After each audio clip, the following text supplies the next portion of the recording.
नमस्कार, मैं हूं आलोक और आप देख रहे हैं सत्यहिंदी.com।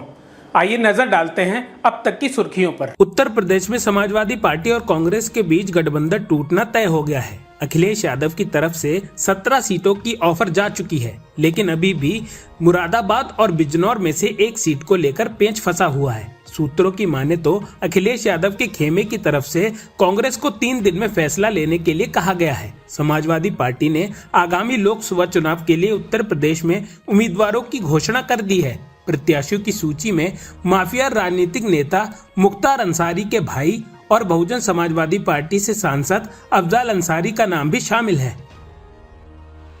उत्तर प्रदेश में समाजवादी पार्टी और कांग्रेस के अलायंस में दरार के दावों के बीच मैनपुरी से सपा सांसद डिंपल यादव ने बड़ी प्रतिक्रिया दी है। उन्होंने कहा है कि लगातार वरिष्ठ नेता से बातचीत चल रही है, गठबंधन होगा तो आपको बता दिया जाएगा। उधर कांग्रेस नेता केसी वेणुगोपाल ने कहा कि बातचीत चल रही है, गठबंधन फाइनल स्टेज में है, हमारी गठबंधन टीम काम कर रही है। इसके अलावा डिंपल ने कहा कि चुनाव के दौरान स्वामी प्रसाद मौर्य समाजवादी पार्टी में आए थे। वे चुनाव नहीं जीत पाए थे, लेकिन फिर भी हमने उन्हें एमएलसी बनाकर विधानसभा भेजा था। सुप्रीम कोर्ट ने आप पार्षद कुलदीप कुमार को चंडीगढ़ नगर निगम का मेयर घोषित कर दिया है। इसने पीठासीन अधिकारी अनिल मसीह द्वारा घोषित भाजपा उम्मीदवारों के चुनाव को रद्द कर दिया है। इस फैसले से पहले सुनवाई के दौरान सुप्रीम कोर्ट ने मंगलवार को दिन में कहा था कि वे 8 मतपत्रों को वैध मानकर दोबारा गिनती का निर्देश देगा।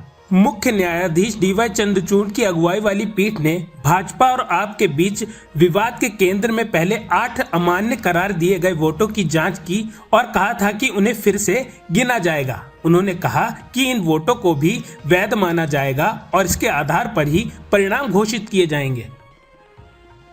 महाराष्ट्र आरक्षण विधेयक एक मत से महाराष्ट्र विधानसभा में पास हो गया है। इसमें मराठा समुदाय के लोगों को सरकारी नौकरियों और शिक्षा में 10% का आरक्षण मिलेगा।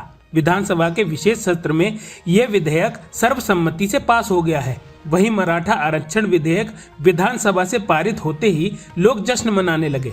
महाराष्ट्र विधानसभा के बाहर ही लोग ढोल मजीरा लेकर साथ जश्न मनाते हुए नजर आए। महाराष्ट्र विधानसभा में विपक्ष के नेता विजय वडेट्टीवार ने कहा कि विपक्षी दलों की भी यह राय है कि मराठा समुदाय को आरक्षण दिया जाए।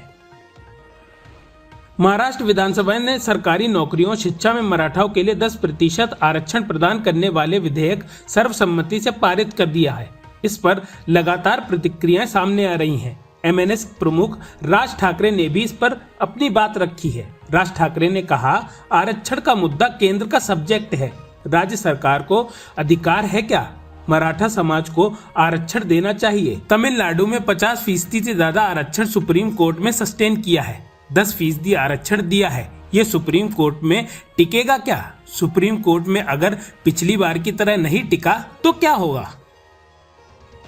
मराठा आरक्षण आंदोलन का नेतृत्व करने वाले कार्यकर्ता मनोज जारंगे भूख हड़ताल पर बैठे हुए हैं। उन्होंने महाराष्ट्र विधानसभा में पारित आरक्षण विधेयक का स्वागत किया है। हालांकि उन्होंने तर्क दिया है, इसमें जो आरक्षण प्रस्तावित किया गया है वह समुदाय की मांग के अनुकूल नहीं है। राज्य विधानसभा में मंगलवार को मराठा आरक्षण विधेयक सर्वसम्मति से पारित हुआ है। इसमें कुछ ही मिनट बाद जारंगे ने कहा, हमें इस आरक्षण की जरूरत है। इसके कुछ ही मिनट बाद जारंगे ने कहा, हमें इस आरक्षण की जरूरत है, इसके हम हकदार हैं। हमने अन्य पिछड़ा वर्ग के तहत आरक्षण दिया जाए।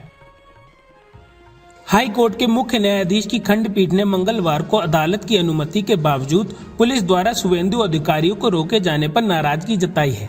मुख्य न्यायाधीश ने संदेश खाली कांड में मुख्य आरोपी फरार टीएमसी नेता शहजहां शेख को तत्काल आत्मसमर्पण करने को कहा है। अदालत ने इतने दिनों बाद भी अब तक शहजहां की गिरफ्तारी नहीं होने पर राज्य सरकार व पुलिस की भूमिका पर नाराजगी जताई है। अदालत ने इसी के साथ टिप्पणी की है कि संदेश खाली में जो कुछ भी हो रहा है, इस पूरी घटना के लिए शहजहां शेख जिम्मेदार है। समाजवादी पार्टी के राष्ट्रीय महासचिव पद से त्याग पत्र देने के एक सप्ताह बाद स्वामी प्रसाद मौर्य ने मंगलवार को पार्टी की प्राथमिक सदस्यता और विधानसभा परिषद की सदस्यता से इस्तीफा दे दिया है। स्वामी प्रसाद मौर्य ने मंगलवार को सोशल मीडिया मंच एक्स पर खुद यह जानकारी दी है। मौर्य ने अखिलेश यादव को लिखे पत्र में कहा, आपके नेतृत्व में सौहार्दपूर्ण वातावरण में कार्य करने का अवसर प्राप्त हुआ। किंतु 12 फरवरी को हुई वार्ता और 13 फरवरी को प्रेषित पत्र पर किसी भी प्रकार की वार्ता के लिए पहल नहीं करने के परिणाम स्वरूप मैं सपा की प्राथमिक सदस्यता से भी त्यागपत्र दे रहा हूं। पूर्व मुख्यमंत्री कमलनाथ के बीजेपी में जाने की अटकलों के विराम लगाने के बाद अब कांग्रेस के पूर्व सांसद प्रेमचंद गुड्डू ने बड़ा आरोप लगाया है। उन्होंने कहा है कि कमलनाथ बीजेपी के साथ सौदेबाजी कर हमेशा से कांग्रेस को हराने का काम में लगे रहते हैं। उन्हें बीजेपी ने भी अपनी कार्य प्रणाली को देखते हुए पार्टी में लेने से इनकार कर दिया है। इसकी वजह से उन्हें बेरंग होकर लौटना पड़ रहा है। उन्होंने कहा, 4 साल तक सत्ता और संगठन की कमान संभालने वाले पूर्व मुख्यमंत्री कमलनाथ जनता के साथ छल और कपट कर रहे हैं। राहुल गांधी की न्याय यात्रा 2:15 पर रायबरेली के डिगिया पहुंची। यात्रा के स्वागत के लिए बड़ी संख्या में कांग्रेसी व ग्रामीण मौजूद रहे। राहुल ने समर्थकों का हाथ मिलाकर स्वागत किया। राहुल गांधी को देखने के लिए लोग सड़कों से दोनों किनारों से एकत्र हो गए। मंगलवार को राहुल गांधी की भारत जोड़ो न्याय यात्रा फुर्सतगंज से लेकर रायबरेली निकल गई है। प्रधानमंत्री नरेंद्र मोदी ने मंगलवार को जम्मू में एम्स का उद्घाटन किया। 2019 में उन्होंने ही इसका शिलान्यास किया था। उन्होंने जम्मू एयरपोर्ट के नए टर्मिनल भवन का भी शिलान्यास किया है। इसके साथ ही प्रधानमंत्री ने करीब 32,000 करोड़ रुपए के विभिन्न प्रोजेक्ट का लोकार्पण और शिलान्यास भी किया। जम्मू में इस मौके पर उन्होंने एक जनसभा को संबोधित करते हुए कहा, हमने विकसित जम्मू कश्मीर का संकल्प लिया है। मुझे आप पर विश्वास है कि हम विकसित जम्मू कश्मीर बनाकर रहेंगे। 70 साल से अधूरे अपने सपने आने वाले कुछ ही वर्षों में मोदी पूरा करके देंगे। पीएम मोदी ने जम्मू कश्मीर के किसी नेता का नाम लिए बिना ही जम्मू कश्मीर बहुत दशकों तक परिवारवाद की राजनीति का शिकार रहा है।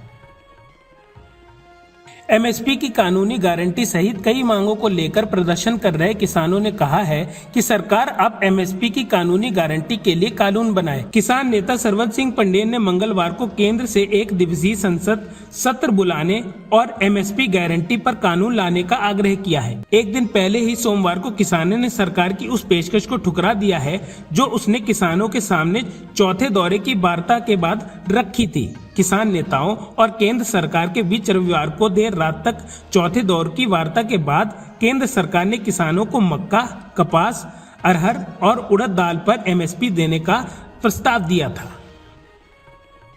सुल्तानपुर की एक विशेष अदालत ने मंगलवार को 2018 में मानहानि मामले में कांग्रेस नेता राहुल गांधी को जमानत दे दी है। कांग्रेस का आरोप है कि राहुल गांधी की भारत जोड़ो न्याय यात्रा रोकने के लिए तमाम तरह के तरीके अपनाए जा रहे हैं। कांग्रेस के मुताबिक मानहानि के इस केस में राहुल गांधी को खुद पेश होने के लिए 26 घंटे पहले नोटिस भेज दिया गया था। राहुल गांधी ने मंगलवार को भारत जोड़ो न्याय यात्रा रोककर कोर्ट पहुंचे। 4 अगस्त 2018 को विजय मिश्रा ने इस संबंध में याचिका दायर की थी।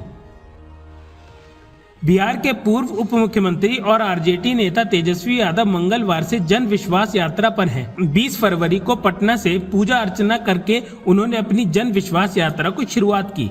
यात्रा के पहले पड़ाव पर तेजस्वी यादव मुजफ्फरपुर पहुंचे, जहां पर उन्होंने नीतीश कुमार और बीजेपी पर जमकर निशाना साधा। तेजस्वी यादव ने कहा कि आरजेडी को सिर्फ माई पार्टी नहीं कहा जा सकता, यह बाप की पार्टी है। आगे तेजस्वी यादव ने कहा, अब मैं लड़ाई लड़ने के लिए निकल चुका हूं। मैं आपकी लड़ाई लड़ने और आपका साथ देने आया हूं। हमारा लक्ष्य बेरोजगारी को कम करना है। नेता प्रतिपक्ष ने कहा कि 2020 में मैंने वादा किया था कि मुख्यमंत्री बनने पर 10 लाख सरकारी नौकरी देंगे। जो भी पद खाली हैं उन्हें भरा जाएगा। तब मुख्यमंत्री नीतीश कुमार पूछते थे कि इतनी नौकरियां कहां से देंगे? क्या आपके बाप के पास से पैसा लाएंगे?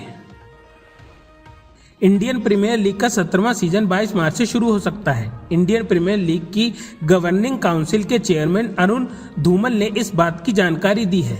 अरुण धूमल ने कहा कि हम 22 मार्च से इंडिया प्रीमियर लीग का 17वां सीजन शुरू करने की प्लानिंग कर रहे हैं। हालांकि अभी तक आईपीएल के 17वें सीजन का शेड्यूल फाइनल नहीं हो पाया है। लोकसभा चुनाव होने की वजह से इंडियन प्रीमियर लीग का शेड्यूल जारी होने में पेंच फंसा हुआ है। अब तक की सुर्खियों में बस इतना ही। आगे की खबरों के लिए बने रहिए सत्यहिंदी.com पर।